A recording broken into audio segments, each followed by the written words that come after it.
जय किसान साथियों, मैं रवि आजाद टिकरी बॉर्डर से।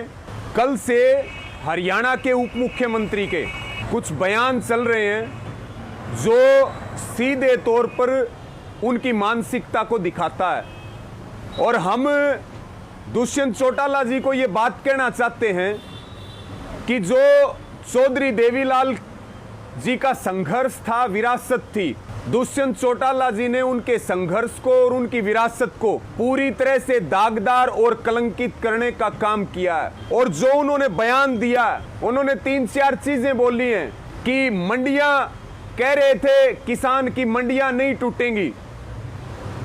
देखिए, मंडियां नहीं टूटी हैं, लेकिन हम दुष्यंत चौटाला जी को एक बात कहना चाहते हैं कि कैथल जिले सहित हरियाणा के 4 जिलों में गेहूं की खरीद में मंडियों को खत्म कर दिया गया और अडानी के साइलोज को शुरू कर दिया गया। अगर उनको मंडियां टूटी हुई देखनी हो तो वो हमारे साथ चले, हम उनको दिखाएं कि 4 जिलों की मंडियों को कैसे अडानी साइलोज खा गया। जबकि ये जो कानून है, 3 काले कानून, ये होल्ड के ऊपर है, अब तक ये कानून लागू नहीं हुए हैं। उसके बावजूद भी 4 जिलों की मंडियां पूरी तरह से खत्म हो चुकी हैं। दूसरी बात, उन्होंने कहा कि अब ये आंदोलन किसानों का नहीं बचा, ये चुनाव लड़ने वालों का आंदोलन है। तो हमारा दुष्यंत चौटाला जी से सवाल है कि जब किसानों का आंदोलन था, क्या वो तब किसानों के समर्थन में खड़े हुए थे, किसानों की मांगों और मुद्दों के ऊपर खड़े हुए थे? और चुनाव की जो बात आती है, आप उप मुख्यमंत्री बने हो, क्या झुनझुना बजा करके उप मुख्यमंत्री बने हो? चुनाव लड़के ही तो मुख्यमंत्री बने होगे। और क्या लोकतंत्र में हमारा एजेंडा चुनाव लड़ने का नहीं है, हमारा एजेंडा इस लोकतंत्र को बचाने का है, संविधान को बचाने का है, किसान की जमीर और जमीर बचाने का है, और देश के अंतिम आदमी को रोटी मिले, भूख का व्यापार ना हो। लेकिन आपसे हमारा यह सवाल है, क्या चुनाव लड़ना हमारा मौलिक अधिकार नहीं है?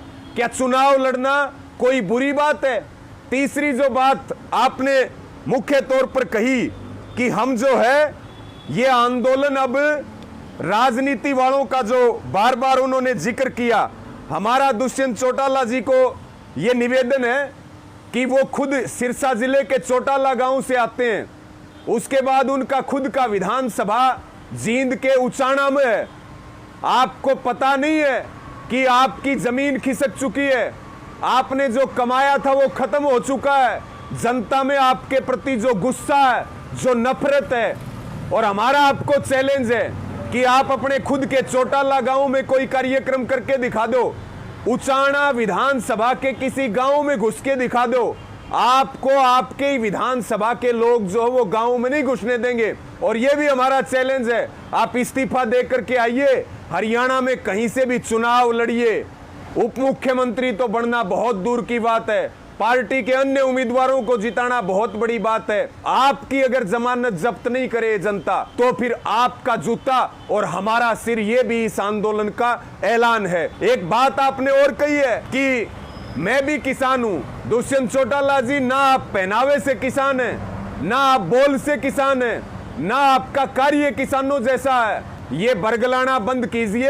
आपने हमारे ऊपर चुनाव लड़ने का आरोप लगाया है, नेताओं के ऊपर चुनाव लड़ने का आरोप लगाया है। जो हमारे 400 किसान शहीद हुए हैं, मजदूर शहीद हुए हैं, क्या वो चुनाव लड़ने के लिए उनकी शहादत हुई थी? इसलिए आपको सीधी चेतावनी है, आपका भविष्य खत्म हो चुका। आपने अपने पैरों पर खुद कुल्हाड़ी मारने का काम किया। अब जो है अपना चुपचाप जितना टाइम है काट लो। अगर ये टीवी पर बैठ करके ये बयानबाजियां इस प्रकार की तो फिर जो है पहले ही जनता में आपके प्रति बहुत गुस्सा है। हमारे जड़े हुए के ऊपर नमक और मिर्च छिड़कने की हिम्मत ना करें। और आपके पुरखों ने अगर कोई गलत काम किया तो आज उनका हसर देखिए। और आप जिस तरह का काम कर रहे हैं, आपको जो है विधायक बनना दूर की बात है, भविष्य में पंच भी नहीं बन सकते, सरपंच भी नहीं बन सकते।